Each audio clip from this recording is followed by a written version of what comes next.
ভাই অনেক কমবক্ত বাপ মা আছে, হতভাগা বাপ মা আছে, কপাল পোড়া। মেয়ে স্বামীর সংসার করতে চায় কিন্তু বাপ মা বাধা দেয়, আছে না নেই?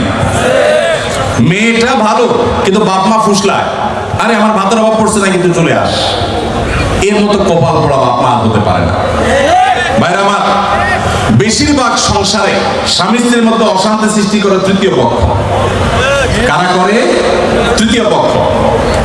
আমি এই জন্য বলি, সাক্ষাৎ শয়তান যদি দেখতে চান, একবারে আপাদমস্তক শয়তান, তাহলে স্বামী স্ত্রীর মধ্যে অশান্তি সৃষ্টি করার জন্য যে ভূমিকা অবতীর্ণ হবে, এ হলো সাক্ষাৎ শয়তানের ভূমিকা অবতীর্ণ হচ্ছে।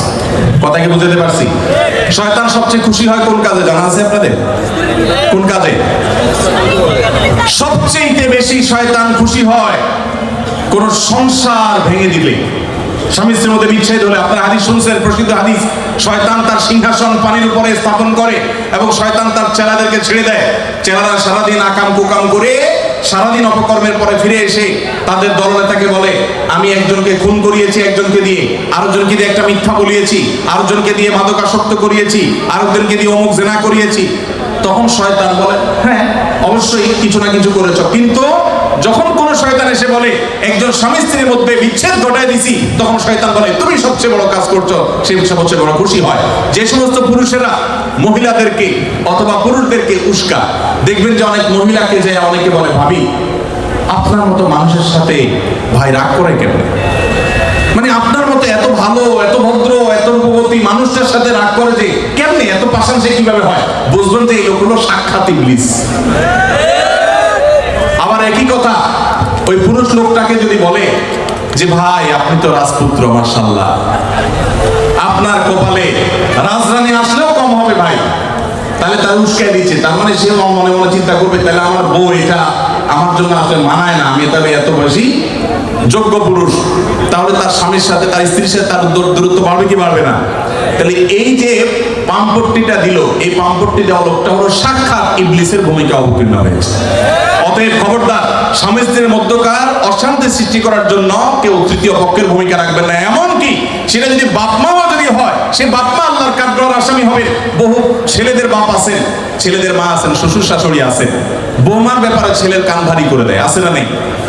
ছেলেরা থাকে বিদেশ, তার কানটা ঝালাফালা করে দেয়।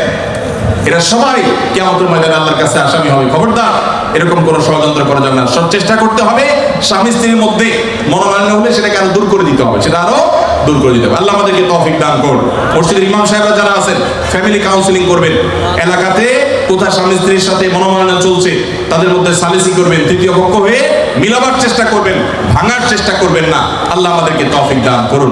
যে মা বাপ তার মেয়েকে ফুসলাচ্ছে স্বামী সংসার না করার জন্য, যৌক্তিক শরঈ কোনো কারণ ছাড়া যদি এটা করেন, তারা কবিরা গুনাহে লিপ্ত, হোক তারা মা বাপ, সন্তানকে তারা আল্লাহর নির্দেশ থেকে বাহিরে তারা নিতে চাচ্ছে। ফ্যামিলি ব্যবস্থাপনা এবং দাম্পত্য জীবনের সুখ শান্তি ইসলামে খুবই গুরুত্বপূর্ণ বিষয়। আল্লাহ তাআলা আমাদেরকে বোঝার তৌফিক দান করুন। ভাইরা আমার, আলহামদুলিল্লাহ দীর্ঘ সময় পর্যন্ত আপনারা অনেক কথা শুনেছেন, আর অনেক প্রশ্ন আমার কাছে ছিল। এই প্রশ্নের উত্তর ইনশাআল্লাহ বিদিল্লাহ আমরা অন্য কোথাও, বগুড়াতে পরশুদিন আমাদের প্রোগ্রাম আছে ইনশাআল্লাহ, সেখানে আমরা সর্বশেষ এই বছরের প্রোগ্রাম ইনশাআল্লাহ, সেখানে আমরা উত্তর দেওয়ার চেষ্টা করব। আমরা যে সমস্ত কথা শুনলাম, জানলাম, বুঝলাম, আল্লাহ আমাদের সবাইকে আমল করার তৌফিক দান করুন। শেখ আবু বকর মাক্কি হাফিজাহুল্লাহ আসছেন তুহিন ভাইয়ের অনুরোধে, সেই লক্ষ্মীপুর থেকে আসছেন। মাশাআল্লাহ, আপনারা অনেক অনলাইনের মাধ্যমে তাকে চিনেন। তো যেহেতু সময় আমাদের কাছে অনেক টাইট,